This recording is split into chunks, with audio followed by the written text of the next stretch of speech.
Halo semuanya, kembali lagi dengan kelompok 6 yang akan membahas tentang cash pro lansia. Nah, berikut adalah anggota dari kelompok 6. Nah, hari ini kita akan membahas tentang kesehatan reproduksi lansia. Lalu, apa sih kesehatan reproduksi lansia itu? Sebelum membahas kesehatan reproduksi lansia lebih lanjut, kita harus tahu dulu apa itu kesehatan reproduksi. Kesehatan reproduksi menurut ICPD pada 1994 sendiri merupakan kondisi sehat menyeluruh meliputi fisik, mental, dan kesejahteraan sosial tidak semata-mata karena ketidakhadiran penyakit atau cacat yang berkaitan dengan sistem, fungsi, dan proses reproduksi. Lalu, apa itu lansia? Lansia merupakan seseorang yang memiliki usia 60 tahun ke atas menurut Kemenkes Republik Indonesia.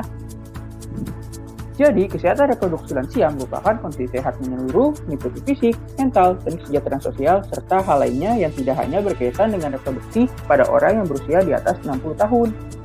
Sedangkan klasifikasi lansia sendiri menurut WHO terbagi menjadi 3, yaitu usia lanjut 60-74 tahun, usia tua 75-90 tahun, dan usia sangat tua di atas 90 tahun. Kesehatan lansia dipengaruhi oleh proses menua, tak terkecuali kesehatan reproduksinya. Kesehatan reproduksi tidak hanya menjadi perhatian untuk remaja dan ibu hamil, namun lansia juga menjadi sasaran kesehatan reproduksi.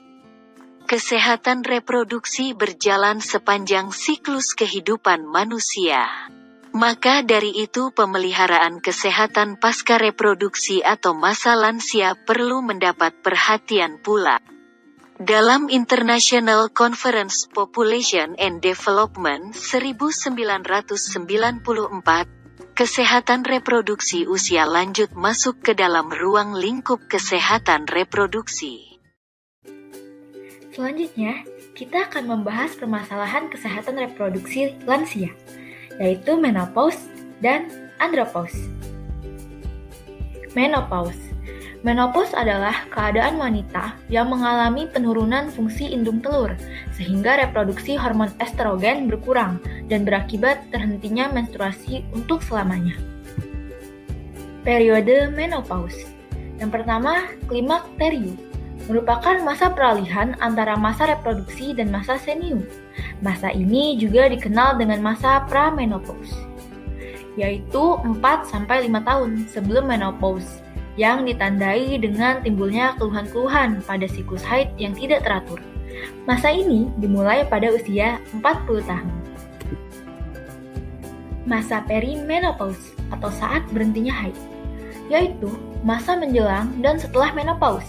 Biasanya keluhan yang timbul misalnya rasa panas yang membakar pada wajah, yang sering timbul pada malam hari, kekeringan pada vagina, atau tanda perubahan lainnya. 3. Masa menopause adalah masa di mana tidak ada lagi menstruasi. Menopause terjadi pada usia 49-51 tahun. Diagnosa menopause diantaranya berhentinya menstruasi sekurang-kurangnya 1 tahun. Berhentinya menstruasi dapat didahului terjadinya siklus menstruasi yang lebih panjang dan peredaran yang berkurang. Umur untuk terjadinya masa menopause dipengaruhi oleh keturunan, kesehatan umum, dan pola kehidupan. 4.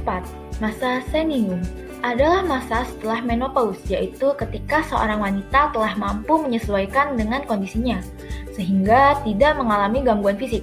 Masa ini biasanya berlangsung kurang lebih 3-5 tahun setelah menopause, antara usia 65 tahun. Andropause, suatu keadaan pada pria biasanya pada usia 55 tahun ke atas akibat penurunan secara perlahan kadar hormon testosteron, androgen, hormon pertumbuhan, melatonin, dan lain-lain. Andropause ini terjadi secara perlahan dan pada usia yang lebih lanjut dibanding pada wanita.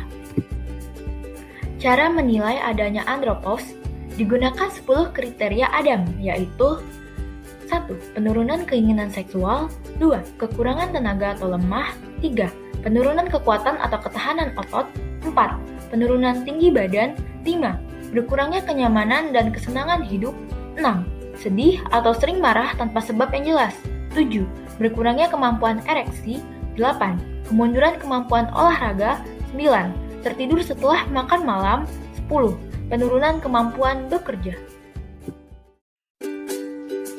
Dukungan keluarga keluarga terhadap lansia.